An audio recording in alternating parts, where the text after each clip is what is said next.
이 시간 함께 은혜 받을 하나님 말씀은 구약성경 시편 34편 1절에서 10절까지 말씀입니다. 내가 여호와를 항상 송축하며 내 입술로 항상 주를 찬양하리이다. 내 영혼이 여호와를 자랑하리니 공고한 자들이 이를 듣고 기뻐하리로다. 나와 함께 여호와를 광대하시다 하며 함께 그의 이름을 높이세. 내가 여호와께 간구하매 내게 응답하시고 내 모든 두려움에서 나를 건지셨도다. 그들이 주를 앙망하고 광채를 내었으니 그들의 얼굴은 부끄럽지 아니하리로다. 이 공고한 자가 부르짖음에 여호와께서 들으시고 그의 모든 환난에서 구원하셨도다. 여호와의 천사가 주를 경외하는 자를 둘러 진치고 그들을 건지시는도다. 너희는 여호와의 선하심을 맛보아 알지어다. 그에게 피하는 자는 복이 있도다. 너희 성도들아 여호와를 경외하라. 그를 경외하는 자에게는 부족함이 없도다. 젊은 사자는 궁핍하여 줄일지라도 여호와를 찾는 자는 모든 좋은 것에 부족함이 없으리로다. 아멘. 함께 읽을 말씀을 가지고 곤고하십니까? 라는 제목으로 함께 은혜를 나누길 원합니다. 지금 여러분의 인생 어떻습니까? 겉으로 보면 괜찮아 보입니다. 웃고 있습니다. 예배도 드립니다. 교회도 나옵니다. 그런데 속을 들여다보면 어떻습니까? 마음이 무너져 있습니다. 두려움이 가득합니다. 미래가 막막하고 삶이 너무 버겁습니다. 그래서 많은 사람들이 이렇게 말합니다. 목사님, 사는 게 너무 힘듭니다. 마음이 너무 괴롭고 힘듭니다. 성경은 이런 우리의 상태를 아주 정확하게 표현합니다. 곤고함. 곤고함이란 무엇입니까? 이 말은 형편이나 처지가 딱하고 어렵다는 뜻으로 물질적, 사회적, 심리적으로 괴로움이 큰 상태를 가리킵니다. 곤고한 자, 이 단어를 히브리어 아나우라는 단어를 썼는데 이것은 고통으로 인해 비참한 상태에 처한 자입니다. 즉 곤고함이란 마음이 눌린 상태, 두려움에 붙잡힌 상태, 길이 보이지 않는 상태를 말합니다. 사실 우리 인생은 곤고함과의 싸움입니다. 돈 때문에 곤고합니다. 관계 때문에 곤고합니다. 건강 때문에 곤고합니다. 자녀 때문에 곤고합니다. 미래 때문에 곤고합니다. 그런데 성경은 오늘 놀라운 이야기를 합니다. 곤고함이 반드시 나쁜 것은 아니라는 것입니다. 왜냐하면 그 곤고함 속에서 하나님을 만날 수 있기 때문입니다. 오늘 시편 34편은 바로 곤고한 자리에서 쓴 시입니다. 다윗이 이 시를 언제 썼습니까? 우리 34편 타이틀을 보면 이렇게 쓰여 있습니다. 다윗이 아비멜렉 앞에서 미친 채 하다가 쫓겨나서 지은 시. 다윗의 인생에서 가장 창피한 순간 중 하나입니다. 이스라엘 미래의 왕이 지금 적국의 왕 앞에서 침을 흘리며 미친 척하고 있습니다. 무엇 때문입니까? 자기 목숨을 살리기 위해서였습니다. 여러분 얼마나 비참했을까요? 두렵기도 했을 것이고요, 창피하기도 했을 것입니다. 자신의 지금 현실이 너무 비참하게 여겨졌을 것입니다. 그런데 놀랍게도 다윗은 이렇게 고백합니다. 내 입술로 항상 주를 찬양하며 내 영혼이 여호와를 자랑하리니. 이것이 신앙입니다. 세상 사람들은 곤고하면 원망합니다. 하지만 믿음의 사람은 곤고하면 하나님을 찬양하고 하나님을 자랑합니다. 왜 그렇습니까? 그 곤고함 속에서 하나님을 더 깊이 만나기 때문입니다. 곤고함 속에서 우리는 하나님을 맛보아 알게 됩니다. 8절 말씀 같이 한번 읽습니다. 시작. 너희는 여호와의 선하심을 맛보아 알지어다. 그에게 피하는 자는 복이 있도다. 자, 여기서 중요한 단어가 있습니다. 맛보아 알지어다. 지금 왜 하나님을 맛보라고 했을까요? 왜냐하면 하나님은 설명으로 아는 분이 아니라 경험으로 아는 분이시기 때문입니다. 사람들이 묻습니다. 하나님이 정말 좋은 분입니까? 좋은 분인 걸 어떻게 알 수 있습니까? 여러분, 맛보지 않으면 모릅니다. 꿀을 설명한다고 그 꿀이 달다는 것 아는 것 아닙니다. 먹어봐야 압니다. 마찬가지입니다. 우리의 인생의 곤고함 속에서 하나님을 직접적으로 경험할 때 우리는 비로소 하나님을 알게 되는 것입니다. 그래서 하나님은 종종 우리의 인생에 곤고함을 허락하십니다. 왜냐하면 우리가 곤고할 때 하나님께 기도하고, 곤고할 때 하나님을 찾고, 곤고할 때 하나님께 매달리기 때문입니다. 대부분 평안할 때 하나님 그렇게 찾지 않습니다. 곤고할 때 하나님을 찾습니다. 그래서 어떤 사람들은 이렇게 고백합니다. 내 인생의 가장 큰 축복은 고난의 때였습니다. 왜냐하면 그때가 하나님을 만나는 때이기 때문입니다. 그때 내가 하나님을 만났기 때문에 내 인생의 가장 큰 축복은 고난의 때였습니다 라고 고백하는 것입니다. 사랑하는 여러분, 세상을 붙잡으면 곤고해지고 하나님을 붙잡으면 부족함이 없습니다. 10절 말씀입니다. 같이 읽습니다. 시작. 젊은 사자는 궁핍하여 줄일지라도 여호와를 찾는 자는 모든 좋은 것에 부족함이 없으리로다.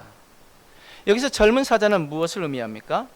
세상에서 강한 사람입니다. 돈이 있는 사람, 권력이 있는 사람, 능력이 있는 사람, 힘이 있는 사람. 세상은 이렇게 말합니다. 강해져라, 돈을 가져라, 힘을 가져라. 그러면 행복해질 것이다. 그런데 성경은 이렇게 말합니다. 젊은 사자는 궁핍하여 줄일지라도. 세상에서 강한 사람도 결국 궁핍해질 수 있습니다. 돈이 있어도 두렵습니다. 그것을 잃을까 봐 두렵습니다. 더 벌어야 할 것 같은데 방법이 없어 두렵습니다. 그로 인해 미래가 두렵습니다. 세상은 이처럼 두려움으로 가득합니다. 그래서 많은 사람들이 불안과 스트레스, 우울 속에서 살아갑니다. 왜 그렇습니까? 마음을 세상에 내주었기 때문입니다. 그러나 하나님을 찾는 사람은 다릅니다.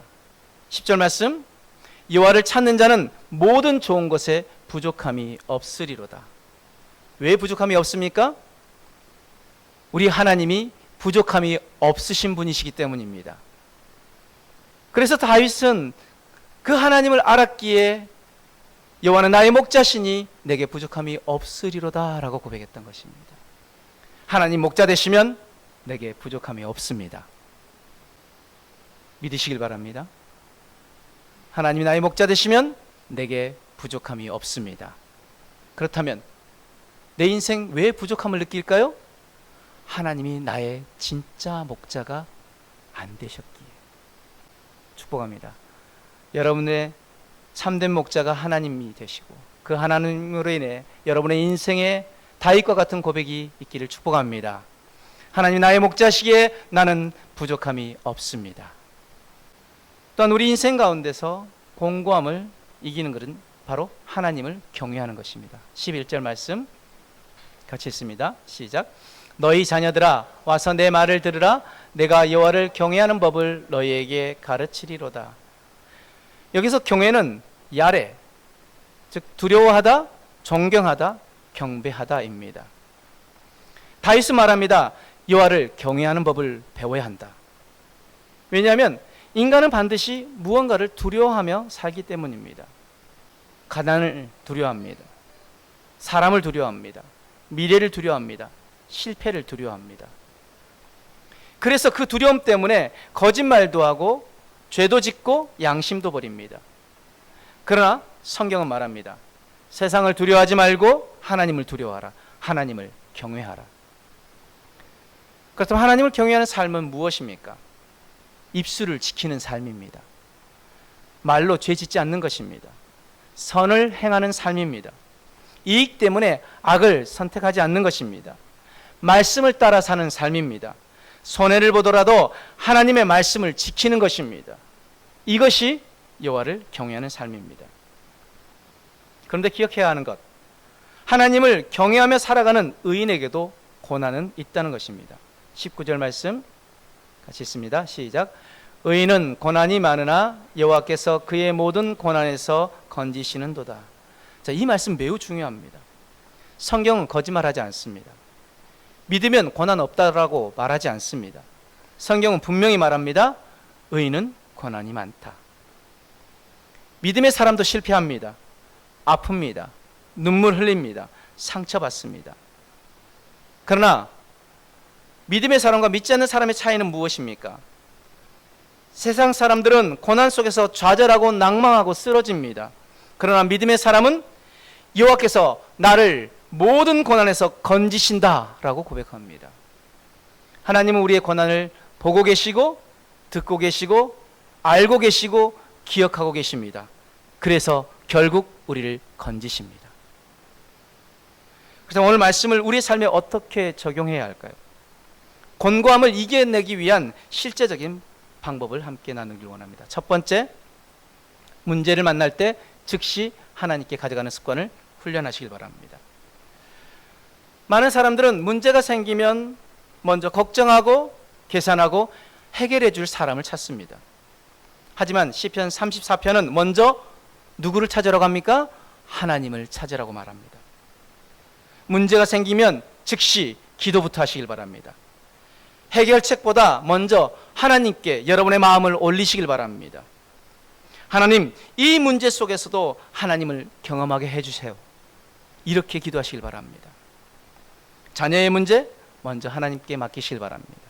건강의 문제, 먼저 하나님께 기도하시길 바랍니다. 관계의 문제, 먼저 하나님께 지혜를 구하시길 바랍니다. 문제를 만날 때 문제보다 하나님을 먼저 찾는 습관이 곤고함을 이기는 첫 걸음입니다. 곤고함을 이겨내기 위한 실제적인 두 번째 방법은 바로 두려움이 올라올 때 말씀으로 마음을 붙잡으시길 바랍니다. 곤고함의 가장 큰 특징은 두려움입니다. 그래서 성도들은 이렇게 훈련해야 합니다. 두려움이 올라올 때 말씀을 크게 읽으시길 바랍니다.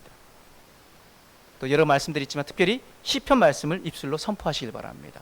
다른 말씀도 여러분이 붙잡는 말씀도 좋습니다. 예를 들면 시편 23편 1절 말씀, 여호와는 나의 목자시니 내게 부족함이 없으리로다. 시편 27편 1절 말씀, 여호와는 나의 빛이시요 나의 구원이시니 내가 누구를 두려워하리요? 여호와는 내 생명의 능력이시니 내가 누구를 무서워하리요? 여러분, 두려움은 생각을 통해서 커지고 믿음은 말씀을 통해서 커집니다. 그래서 믿음의 사람은 마음을 방치하지 않습니다. 이 말씀을 마음으로 붙잡고 나의 빛이시고 구원이신 하나님께 모든 것을 맡깁니다. 입술로 우리가 그 하나님을 찾고 구하면서 우리 입으로 선포하는 것입니다. 두려움이 올라올 때 그 말씀을 붙잡고 선포하는 것입니다. 세 번째, 곤고함을 이겨내기 위한 실제적인 그 세 번째 방법은 곤고할 때 하나님께 더 가까이 가시길 바랍니다. 대부분 사람들은 곤고할 때 하나님에게서 멀어집니다. 기도 안 합니다. 예배 빠집니다. 마음이 다칩니다. 그러나 다윗은 반대로 했습니다. 곤고할수록 하나님을 더 간절히 찾았습니다. 힘들수록 예배의 자리에 나오시길 바랍니다. 힘들수록 기도의 시간을 늘리시길 바랍니다. 힘들수록 하나님께 더 가까이 나아가시길 바랍니다. 곤고함은 하나님께서 멀어지는 이유가 아니라 하나님께 가까이 가는 초대장입니다.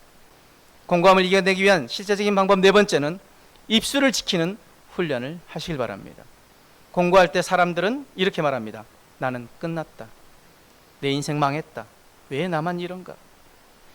그러나 믿음의 사람은 다르게 말합니다. 살겠네. 그래도 살겠네. 아무리 힘들어도 살겠네. 주님으로 인해 살겠네. 감사합니다. 더 감사합니다. 갈수록 더 감사합니다. 감사하면 기적이 일어납니다. 여호와를 경외하는 삶의 중요한 특징 바로 입술입니다. 여러분, 원망 대신 감사를 말하시길 바랍니다. 절망 대신 믿음으로 선포하시길 바랍니다. 불평 대신 기도를 올리시길 바랍니다. 입술이 바뀌면 마음이 바뀌고 마음이 바뀌면 인생이 바뀝니다. 우리가 선포하는 이유, 여러분, 우리가 예배 때 우리가 선포문을 같이 함께 선포합니다. 처음 교회 오신 분들은 내가 교회 잘못 왔나? 혹시 이단 아닌가? 염려하지 마십시오. 대한예수교 장로회 백석교단에 속한 우리 오창제일교회입니다. 안심하십시오.